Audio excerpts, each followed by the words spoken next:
All right, good evening. Welcome everyone to the Tuesday, January 26, 2021 Urbandale City Council meeting. I'll call the meeting to order and ask the clerk to begin roll call, please. Carberry Montgomery.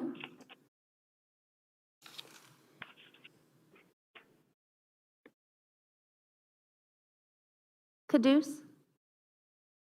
Here. Obrecht. Here. Hoagie. Here. Russell. Thank you. Okay. And please stand as you're able for the Pledge of Allegiance. Pledge Allegiance to the flag of the United States of America and to the republic for which it stands, one nation, under God, indivisible, with liberty and justice for all.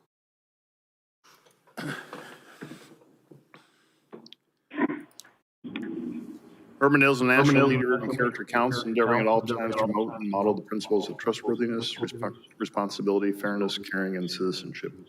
In conducting tonight's meeting, we expect that all participants will act in a respectful manner consistent with these principles. There we go. Item 2 is to approve the agenda. Is there a motion?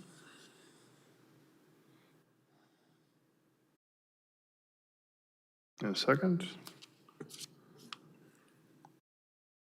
A motion by Obrecht.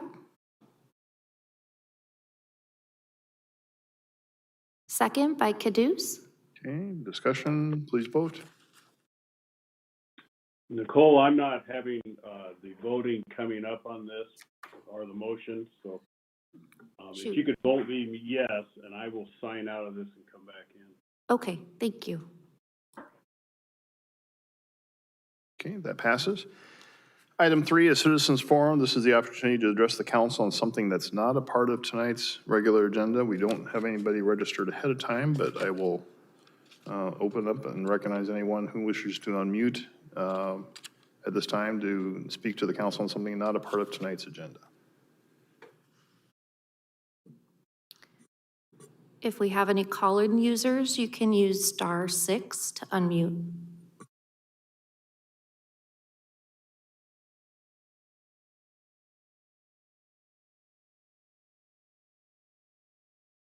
Okay, hearing none, we will move on.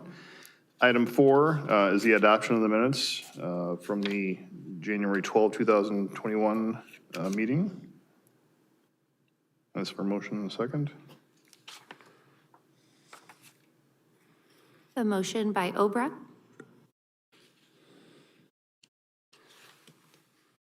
Second by Pogge. Okay, discussion, please vote. That passes. Item 5 is the consent agenda, and I will note for the record on item 5.14, the minutes for the Civil Rights Commission are from July 29, 2020, and not January 21, 2021. The minutes are correct in the packet, just that date was incorrect. So with that, I'll ask for a motion and a second for approval.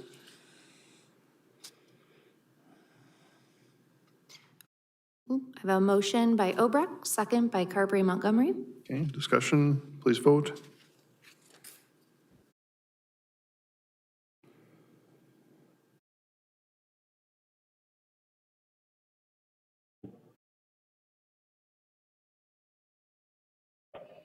Didn't like me. I vote aye there. I didn't get a window pop up, but Yeah, neither did I, so I'll vote aye. there we go. Oh, there it is. Okay, I got it now.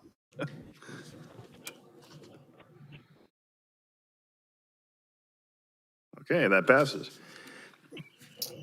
Item 6 is to establish public hearings. First is item 6.1, to establish a public hearing for the outdoor community space development at 152nd Street in the Meredith Drive corner. And Jan, I'll recognize our Parks and Rec Director, Jan Herke. Did you want to introduce this a little bit, or?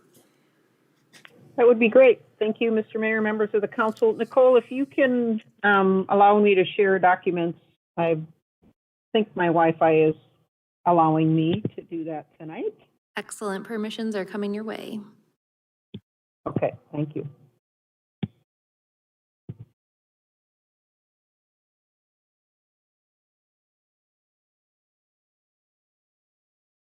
course, the one I'm looking for doesn't want to come up. But...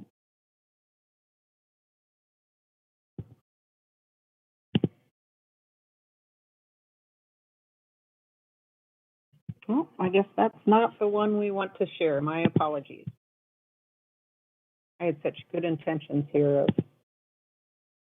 Can everybody see the Walnut Creek Regional Park Community Open Space? No. Okay.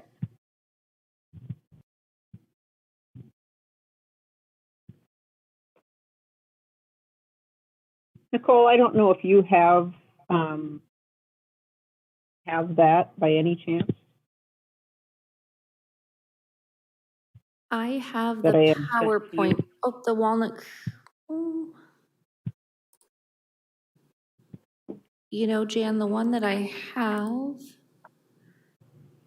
is titled Walnut Creek Regional Park, but it looks like it's the Deer Ridge. Okay. Or, My apologies. I'll pull up the design plans of it.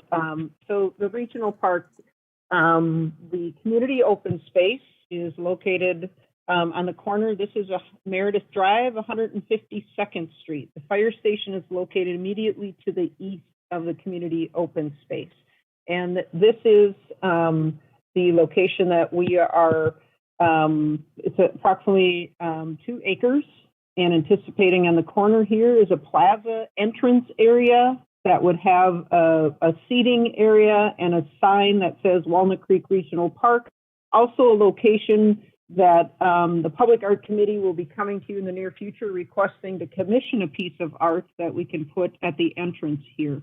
Also throughout the park is a paved trail, a berm with a limestone seating area and limestone wall, as well as this is a rain garden, and alternates are a crushed granite trail through the trees. There will be a buffer of trees and landscaping, as well as a natural play area that is an ad alternate as well. And there'll be different grasses planted. So the intent is to be kind of a park within a park. So a relaxing area that people can go to. It's such a key entrance and a key arterial at Meredith Drive and 152nd Street. We want to kind of be the wow factor that people, as they're driving by, acknowledge that this is the Walnut Creek Regional Park, as well as foot traffic can enjoy throughout this corner, and also be an entrance for any future infrastructure and buildings that we may have the opportunity to build, hopefully in the near future, but build at the regional park as well. We do have an estimate for the project of $200,000, and we anticipate to go out to bid tomorrow, and the public hearing is set for February 23rd. We'd be happy to answer any questions. all right. Thank you, Jan. Questions for Dan? It's Bridget. I'm super excited to see this project. As a longtime resident of this area, I think we desperately need some sort of identifying feature of this amazing park that we have out in the western part of our community. And I think this is a great way to do that. I think a lot of people even in this area wouldn't really know that we have this great community asset because it's so big and broad and nothing really identifying it yet. So hopefully this will be the start of identifying that. And I just want to make sure, I know you wouldn't do anything that would impede the ability to develop other amenities in the area north of Aurora. This Yes, is small absolutely. enough to make sure that we could do There is other things to be determined. certainly the intent, and obviously that's our game plan. So as we, on the corner here, the project location, so this whole corner north of Aurora is about 15 acres.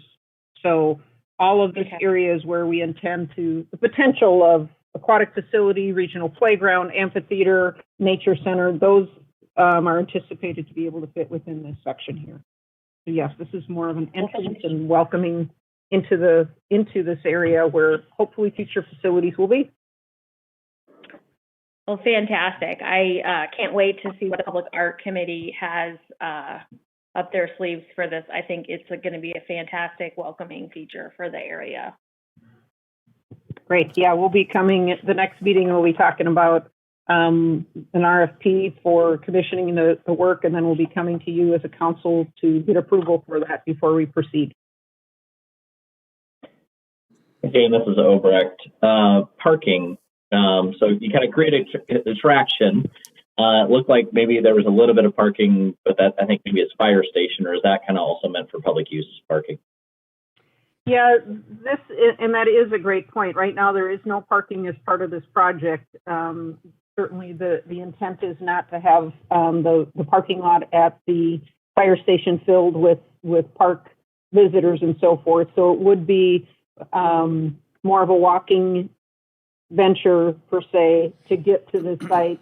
And that's why we're hoping once we do get this going, we can move to that next step. Obviously, we need a hub piece in this corner to make it a regional attraction. And to do that, we need a parking lot. If it is aquatic facility, if it's recreation, if it's a regional playground, a parking lot will be a main piece of that. But this project does not include a parking lot. Okay, thanks. All right. Any further comments from the council? If not, then I'll ask for a motion in a second to establish a public hearing.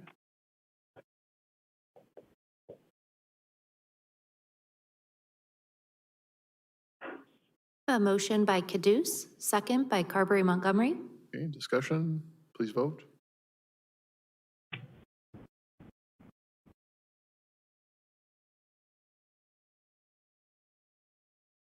And that passes.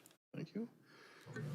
Item 6.2 is to establish a public hearing for the Murphy Park and Deer Ridge West Park Shelter and Restroom Project. And Jan, I thought I saw your information there, so I'll let you take it away again. Sounds great. I appreciate it.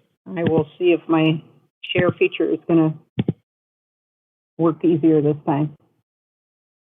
Okay. So what is can everybody see the PowerPoint here, Deer Ridge West Yep, Park we Restroom can see this. and Shelter Project? Okay, thank you. So Deer Ridge West Project is our neighborhood park located west of 142nd, south of Holbrook Park, and this, excuse me, is Douglas Avenue. And the shelter, both shelters will be of the same design. When we started working with the consultant to design these, they said, you know what, it'll be cost effective to do the same design for both. At Murphy Park, it's going to be a 20-foot by 35-foot shelter. The existing shelter at Murphy Park is extremely old and needs replacement. It's been in the CIP for a number of years. So we had talked about, instead of just replacing with a shelter, one of the priorities, as we've talked about and you've approved in the CIP, is flushable restrooms. So we combine both for one unit of a shelter, and that modular restroom and shelter will be used at both. So this is kind of a design sketch of what that would look like. So you have the restroom on one end and then the shelter on another, and then we'll have a water fountain with a dog dish. That is one of our highest requests too, of water fountains with for regular use, handicapped accessible, and then the dog dish. So at Deer Ridge West, right here is the parking, or is the playground, and it'll be right across the sidewalk from the playground. So again, we'll have the shelter on this side and the restroom on the north side, handicap accessibility with the sidewalk right up to the piece. Murphy Park, again, Urbandale Avenue, south of Roseland. And it will be located, so off the parking lot, it will be located where the current shelter is, and I think my next slide. So this shows where the gazebo is, and we'll be replacing this gazebo. And because of the slope here, you can see the topography. There's quite a slope. To make it handicap accessible, we do need to bring in more of a meandering trail to make grade, and a small retaining wall here as well. So that is one of the things that impacts the cost of this project, but it'll be great. So park users can use the restroom, obviously, and then it'll be a rented facility. So it is situated, so if somebody's renting the shelter, park users can use the restroom without interfering with a rental. And again, this shows just a little bit more of the path coming up, the shelter, and people come down here to use the parking lot. The budgeted for both combined is $525,000. We have 220 budgeted in the CIP and 40,000 for the shelter in the general fund for a total of 260. Murphy Park and Shelter is 265. Again, for some of the impacts on the budget is you might say, wow, that's a lot for a shelter. As soon as you add flushable restrooms and bringing sanitary sewer and water to a site, you are adding some costs to that. Also at Deer Ridge Park, we had gotten into some issues with the detention work, so we need to do some extra grading at that site. And as I had mentioned about Murphy Park, that's significant slope, so we had to add a retaining wall in the ADA design. And again, bringing utilities to a site has an impact on the cost as well. I just wanted to share that we did send out a letter to residents both at Deer Ridge Park and Murphy Park in July, letting them know, kind of showing them the initial design plans, the location, what was planned. We did not hear from any of the residents. So I think this will be a great amenity for both neighborhoods. So be happy to answer any questions you might have. All right, thank you, Jan. Questions for Jan on this item? Jan, Dave here. It's a flushable. Does that mean that we have to shut the water off and in the wintertime because it's not heated for freezing purposes? So I'm assuming that from October, November 1 until spring, it's shut off and drained, and then the restrooms cannot be used during that time. Yep, that is similar to Lions Park, Walker Johnson Park, where we do have flushable restrooms where they are winterized and closed for the season. Correct. Okay. All right, that was just a clarification. Thanks. You're welcome. Hey, Jan, it's Bridget. If my memory serves, Murphy Park has been used as a summer meal site Yes. in the past. I don't know if it was used last summer, but I know it was used the summer before. I'm hoping that you'll work with whomever is in charge of that to coordinate the construction. Yep, I'll get in touch with UCAN to make them aware of when we do a pre-con, we'll know more of the timing of when construction is going to happen. I certainly will make them aware of that and see if there's an alternate location that might work for them, or even another place at the park that might accommodate it. Great, thank you. You're welcome. All right, anything further? So I'll ask for a motion in a second.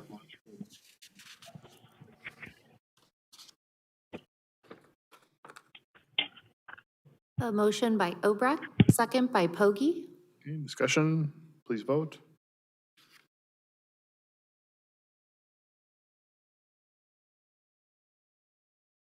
Okay, thank you, that passes. 3 great projects overall. Thanks, Jan. Those are going to be good projects to get working on this year. All right, Thank you, appreciate it. Thanks, thank you. Item 6.3 is to establish the public hearing for the 2021 community entrance signage project, and our city engineer, John Larson, would answer any questions if there are.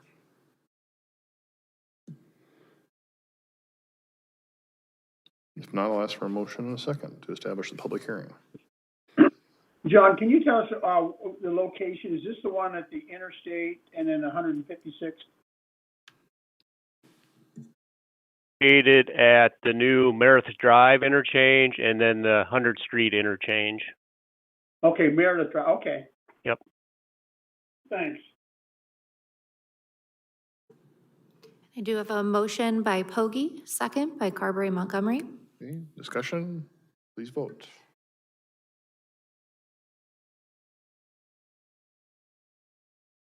That passes.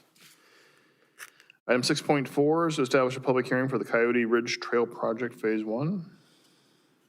Again, John will answer any questions.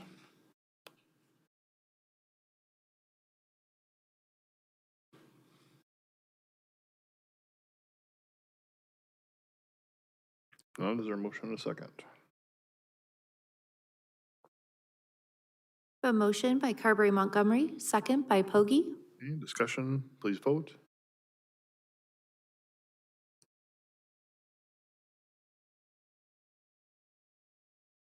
That passes. Item 6.5 is to establish the public hearing of February 23, 2021 for the Traffic Signal Controllers Project. Again, John would answer questions on this item.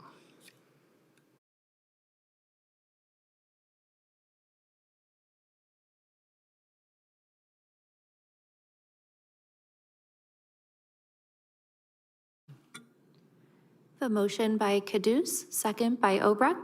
Discussion, please vote.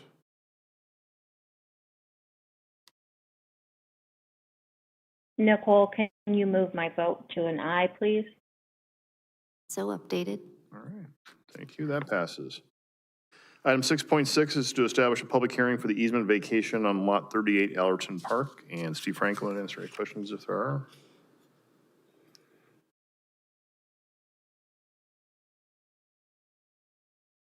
I'll ask for a motion in a second.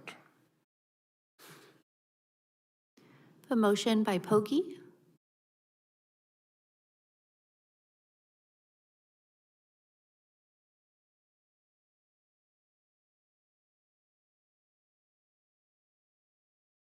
Second by Caduce.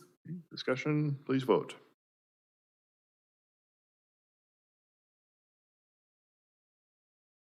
And that passes. All right, that takes us to the end of the establishing public hearings. We will now turn to item 7, planning and zoning items. And item 7.1 is the first one, is the Knapp property rezoning from A1 Agricultural Reserve District to R1S Suburban Density Single Family District to 138th Street and Quail Ridge Drive. And introducing us is our Community Development Director, Steve Franklin. Steve.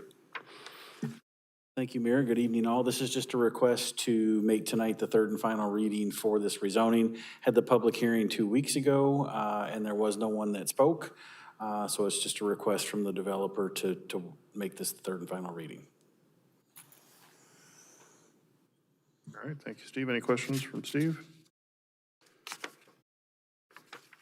If not, we have 2 items for approval. First, to suspend the rules, and then the final approval. A motion by Russell. Second by Poggi to suspend the rules. Any discussion? Please vote.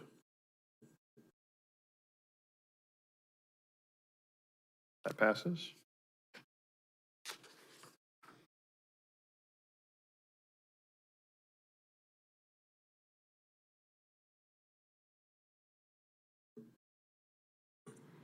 And a motion by Russell. Second by Poggi to waive the second and approve the third and final reading. Okay, discussion, please vote.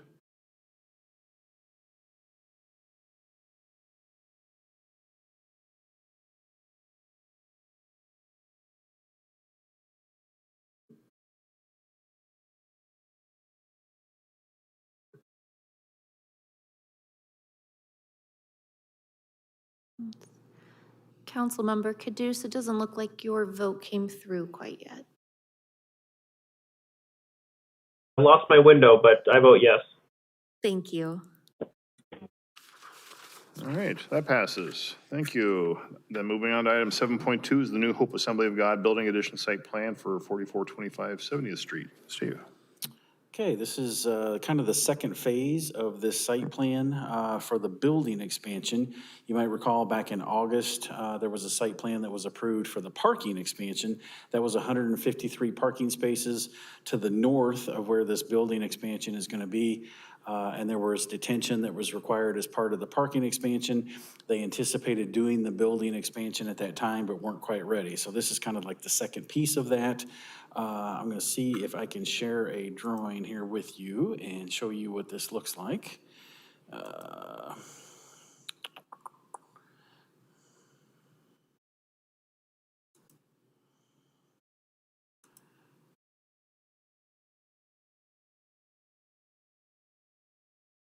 go.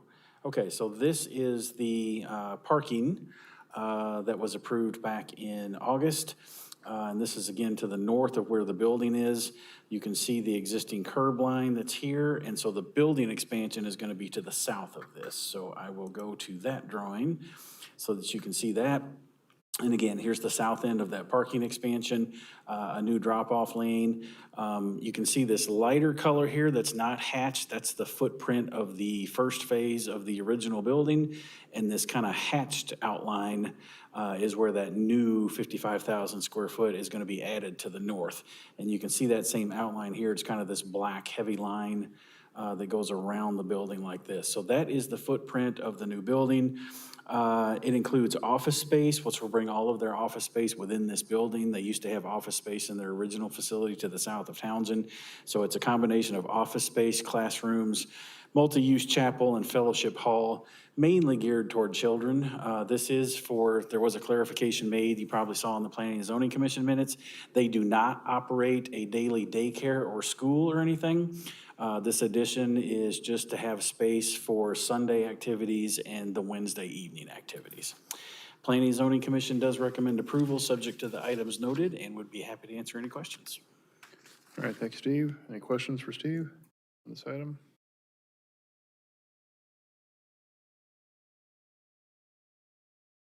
All right, if there are no questions, then I'll ask for a motion and a second for approval.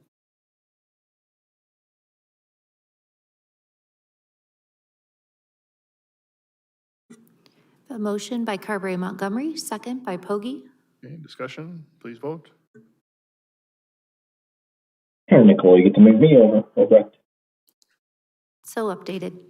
All right, thank you, that passes. Item 8, we'll move on to regular agenda items. Item 8.1 is the equipment purchase for the engineering and public works vehicles. Mr. Mayor, I believe I left off the staff contact. I think that's going to be Tim Stovey. Is that correct, John Larson? All right, Can answer. We haven't heard from Tim for a while. I'm here if there's any questions. yep, we have Tim and John both. If there are any questions.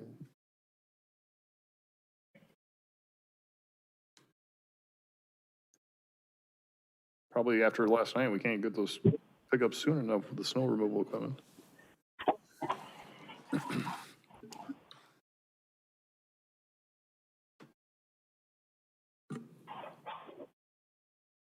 We have a motion and a second.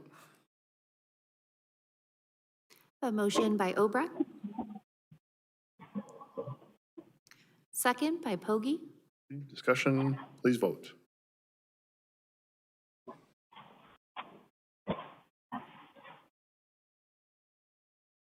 All right, thank you, that passes. Item 8.2 is to consider the purchase of concrete for the street and intake maintenance programs. And again, I think John or Tim can answer this one as well, so are there any questions?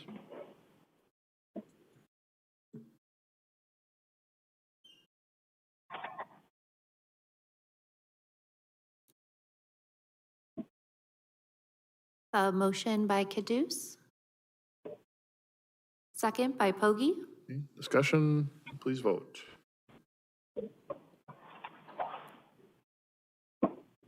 That passes. Item 8.3 is consider the purchase for the Deer Ridge Park playground equipment and permanent playground surfacing and the Donald Brush Park permanent playground surfacing. Jan?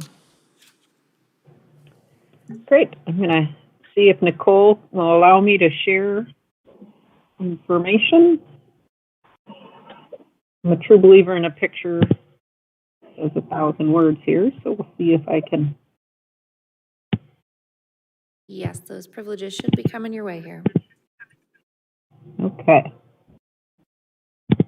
Okay. So the Deer Ridge and Don Brush Park playground projects. Typically, we try to do one playground a year, depending on funding. Unfortunately, I'm sure that you're all aware that we receive, whenever there's development that happens in the community, there's some parkland dedication funds that go toward the project. Sometimes it's land, sometimes it's funding. For these two projects, we do have a good amount of parkland funding, which I'll show later in this PowerPoint, but Donbrush Park is located just south of Douglas Avenue and 128th Street, right here on Cardinal Lane. And we will be replacing the surfacing, the wood chips and safety surfacing there with the rubberized surfacing. And Deer Ridge Park, that's located, this is Timberline Park, 142nd. On the north here is Douglas Avenue, and here is Hickman. So the playground equipment, so for Deer Ridge Park, we'll be replacing the playground equipment in our Parks, Recreation, and Open Space Master Plan. This is one of the parks that's the next that was recommended for playground equipment, changing out the playground equipment and also adding rubberized surfacing. And Donbrush Park, again, would just be the replacing of the rubberized surfacing.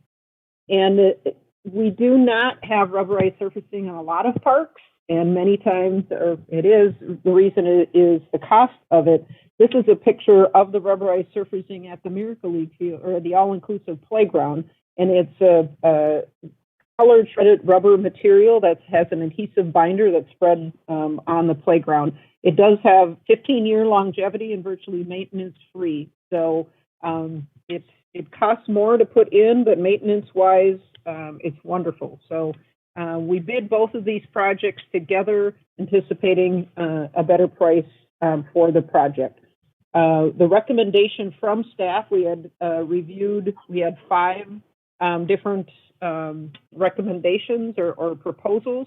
It is the highest cost one, but it was consensus with all the staff that it provided the highest quality play value and also the diversity. And I'll show you a picture of it in a second.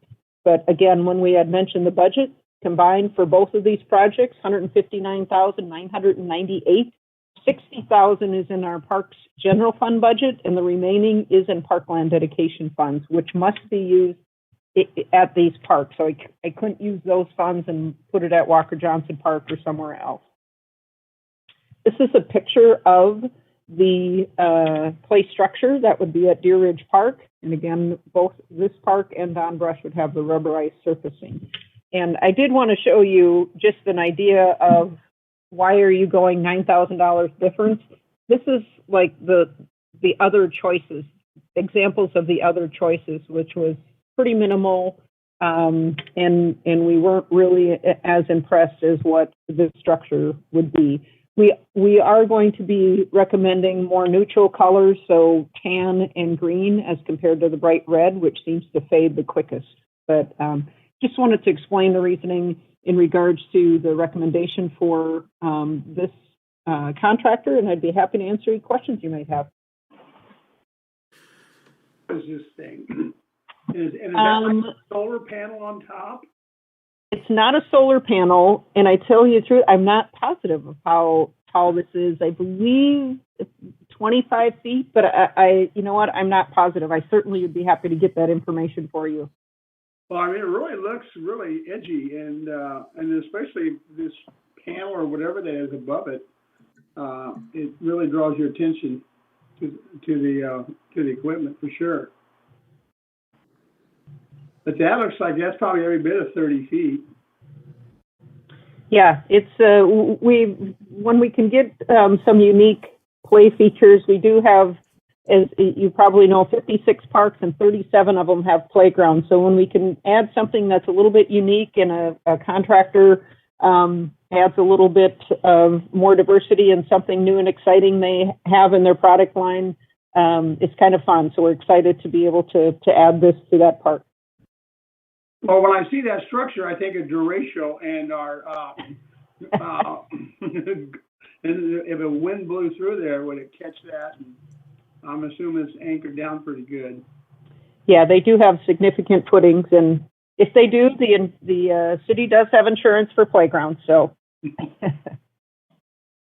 that's why we carry insurance.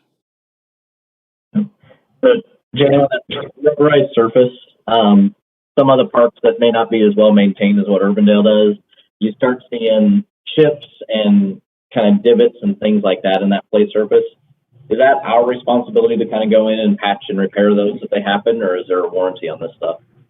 There is a 15-year warranty on the surfacing. So I guess it just depends what may have caused it. If it's a defect in the surfacing, then they would be responsible to fix that. Okay. Hey, Jan, this is Bridget. I've got a question about the parkland dedication. I guess we haven't utilized those funds since I've been around, or you've been haven't been as articulate as you are tonight about it. So explain to me where that money came from that made you have to spend that money in these two parks. Yep, certainly. We have, for Don Brush Park, the development of the Colby development here, as well as, I think, I'm trying to think of, I think in this area right here, as well as the Galloway family who developed the area. So when they developed the neighborhood here, those funds came toward, so we had to use it south of Douglas. Essentially, we use it within the neighborhood or within a certain distance. And if there's not a park within that area, then we would use it for that.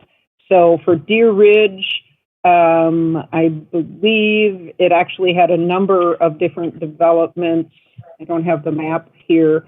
Allerton Park was one of them. So essentially, I guess in a nutshell, we try to keep within a certain area. I think actually some other funds in this area right here off of 142nd we recently received that we'll be using for this park. And we do also have the opportunity when it's a more regional, for like the Walnut Creek Regional Park, if we get parkland funds within the vicinity of that park, it can be used for a regional type park as well. But it has to stay within a certain distance of where the developer donated. Is that in the language that you write with the developer? Yes. And again, I think Steve Franklin's still online. He can help answer specifics in regards to that. But yes, we work closely with the developers and also with the developers of is there viable land? Certainly, that's my first priority is if there's viable land that we can acquire for parkland, that's our number one choice. But many times, I guess more in the last 2 years, there's just been different developments that parkland is just not a viable or quality parkland. So then they do it in funds in lieu of, and then we're able to develop the parks. No, that makes a lot of sense. I just wanted some clarification about the policy, but no, that makes perfect sense. Yep, and it's pretty clearly outlined in the city ordinance of it's a 10%. So if you develop 100 acres, 10% or 10 acres need to go toward parkland or the value of that land. So it's a win-win. Most developers realize that people love living next to parks, and having that, it certainly increases property value from my experience. And it's just a way, we've been doing this for years, it's just a way to tie it in for the fees, because there was a challenge to fees at one time, I think, in West Des Moines or something. Yeah, when we adopted the new municipal code in 2015, Paul Decker had rewritten the code to be a little bit more concise and more specifically address what those options are. And as Jan outlined, the developer has the opportunity to dedicate 10% of the land area if that makes sense to do. We have had conversations sometimes when developers come in and they maybe want to donate the land, but it really, we get with parks and we discuss it, and we really want the parkland to be something that can be usable to our residents. So if there's really just not a situation to where they can donate the land to have it be usable, then the code gives them the opportunity to pay for infrastructure in a surrounding park, a nearby park, or to voluntarily pay a fee equal to 10% of the purchase price. The good news is now, as Jan alluded to, we've got enough parks in different areas as we continue to develop, particularly with Walnut Creek Regional Park, but then some other nearby parks, that we're getting to the point now where pretty much the developers are willing to just do that voluntary fee. They know that we're going to use it well somewhere down the line to replace some infrastructure or build some new playgrounds or whatever in a nearby park, and it seems to work fairly well, so. But there has to be a tie to the fee to the property that's being developed, or else it could be Correct. When a development comes in, we look at that, and whatever that nearest park is, that's where the monies have to be used, correct? So we work with Steve and also the finance department in regards to, okay, what makes the most sense? And that's part of their report then when they bring the plat and bring the parkland forward of what vicinity it needs to be used at. And then we make those plans accordingly. How long can you hold that money, Jan? Some areas we've had it for a while, and Nikki is always encouraging me to let's spend it and put it to use. Sometimes I might have $7,000, and there's not a lot you can do for $7,000. So like this, now you can leverage when you have $60,000 in the parks budget, and you have parkland funds. Now we're able to do 2 parks. Where usually that doesn't happen. So some have been, we've been working diligently, and Nikki again has been great and encouraging me to do that. But when I started as the director in 2005, I think we had like $300,000 in it. And the second year I was director, we put in 7 playgrounds. And I learned we will never do that again in 1 year because that was crazy and the staff was running around like crazy. But we certainly, as soon as land, like sometimes we have funds and we have to wait till another plat develops before we can make a park, before other funds come. So it's kind of like the CIP. One piece has to go before another piece, and then you can complete the project. So. Well, thanks you and Steve for the information, and Nikki for pushing you guys along. But no, this is great information. Thank you. You're welcome. Jan, quick question just on schedule. When do you think you'll start to see the equipment going up? Well, because of the $60,000 of park funds are tied to fiscal year, these need to be done by June 15th. So we will get the playground equipment ordered tomorrow. Excellent. Thank you very much. Yep. All right, anything further? If not, then I'll ask for a motion in a second.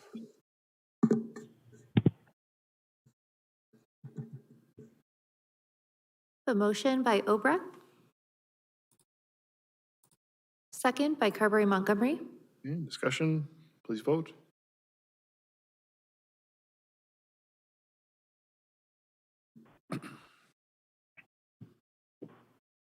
All right, that passes. Thank you. We are at the end of our regular agenda, so item 9 is mayor and council items. David, I'll start with you first. Once again, the Urbandale Public Works did a great job of plowing. They came through last night and they came through today, and you know, I'm kind of on a side street, and it was really great to see them out there in full force. So please pass that on, John or Tim, to those guys, because I know they put in long hours, and much appreciated, much noticed that we can move. We actually can move around better in Urbandale, I think, than some of the other suburbs. You drive around from one to another. Urbandale seems to be cleared sooner and even better than some of the other suburbs. So we're fortunate here. So thank the guys and the gals for all their hard work. All right, thanks, Dave. Adam Caduce, sorry. You're up. Happy to be confused with Adam. Happy to be confused with Adam Obrecht. No, I appreciate the moment. I just want to pass along a heartfelt thanks. The last couple of weeks, I've gotten a chance to meet with pretty much every council member via phone, with AJ, with Nikki, with the mayor, and everybody has been so welcoming and given me so much good advice, and I very much appreciate that. I have even had a chance to meet with a lot of staff and got a tour of our new fire station 43 with Chief Holt. So just real big thank you to everybody. I'm honored to be a part of this for the next few months and really appreciate everybody's hospitality and warm welcome. All right, thanks, Adam. Welcome aboard. Ron? I'll throw in my thanks on the snow, especially somehow or another, the guy who did our street did not dump all the snow from the street in my drive like happens sometimes. So I really appreciate that. The other thing is, I mentioned on Saturday that we should put together a plan for a vaccine distribution. I think, I'm very serious about this. I think we should. We have 3 fire stations in the library. We ought to devise a plan where we can open them up and staff it with volunteers or whatever. And once we're ready, we ought to start pushing the state that we're ready and we need to do this. There's a growing frustration among all of our residents about failure and inability to get a vaccine. And, you know, I think part of it is the state was surprised when it was approved and they were told now distribute it. I think we need to be ready and push them and open up our centers and get it out. And, you know, I don't know, I'll let AJ decide who does that, whether it's the fire department puts it together or somebody else. But I think we have the facilities, and I think we could staff it with volunteers if necessary, so. All right, good point. Thanks, Ron. AJ, we'll talk about that, see what we can do as far as facilitation. I mean, I think it's a great idea. If it's a matter of whether we can get it facilitated is another thing, but we can certainly look at it. And I think whatever we can do to help distribute the vaccine as quickly as possible, that's the goal. So let's keep talking about it. Bridget.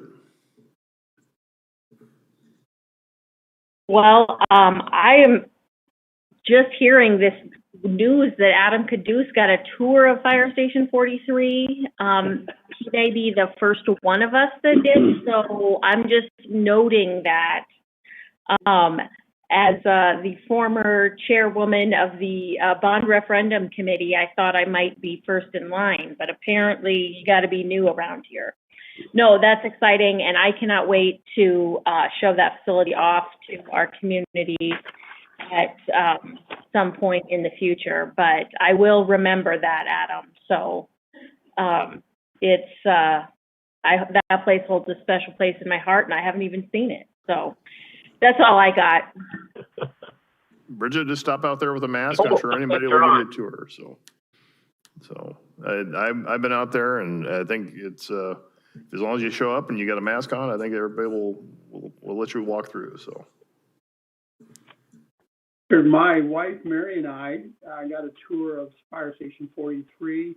It would have been at the end of March, just before things closed down. So on a Sunday afternoon, it really is a very nice facility, and the firefighters and EMT folks there, while it's not extravagant, it's a comfortable, I think Adam would agree, if you walk through it. Nice kitchen, nice facilities, and something to be proud of. So that was back in March. Obviously, Bridget's the only one that ever listened to say when we said we'll organize a tour. The rest of you went rogue on us. So, Bridget, we'll make arrangements for you. Please let me know what time. Girl Scout cookies to deliver, and I had to wait till the chief was on my street fighting a fire to deliver them this last month. All I'll right. get you there soon. AO, Adam Obrecht. Chief Holt, sounds like you're going to have a few visitors because I too was jealous of Mr. Caduce getting a tour. So, but also continue to echo, the cleaning of the streets, and then also the very adept plow driver that was able to create a pile at the cul-de-sac near our house that turned into an instant sledding hill with the kids. So we ended up with some very wet clothing in our house and some very happy kids around here. So thank you to everybody that got us unburied so we can go back to school and work tomorrow. Yep. All right. Thank you. And I'll echo that too. I got a couple emails even last night from some residents too. So giving praises to no complaints and a couple of compliments. So that's always good to see. And especially with as much challenge as this storm provided, it's certainly been one that we haven't had to deal with in a number of years. And certainly this year's been pretty heavy snowfall. All the events we've had have been heavy. So It's always a challenge, but I think they do a great job, and it's good to hear that residents are recognize that and applaud that. So thanks to our crew for that. I also just want to thank staff, AJ and staff, and for the council. We spent a lot of time going through the budget this last week, and as I looked at the calendar, this is my 21st budget that I've approved between being on the council and being mayor. So I can remember a lot of years where it wasn't so easy, and a lot of years that this was a challenging year in a number of ways, and the staff really stepped up, and it's never an easy time to go through the budget. It's good to we do a good job of just taking a reset and looking at everything and making sure we're doing things right. So it's not a thing that's done quickly or easy, but so I want to thank AJ and thank Nikki and staff for doing that. And it's I think we can present a good budget to our residents for approval here in the coming weeks. So that's what I have. If there's nothing further, I'll ask for a motion and a second to adjourn. This is Ron. I move to adjourn. Okay, is there a second? Second. Okay, thank you. All in favor? Aye. Aye. Aye. Any opposed? All right, we are adjourned. Good evening, everyone. Thank you.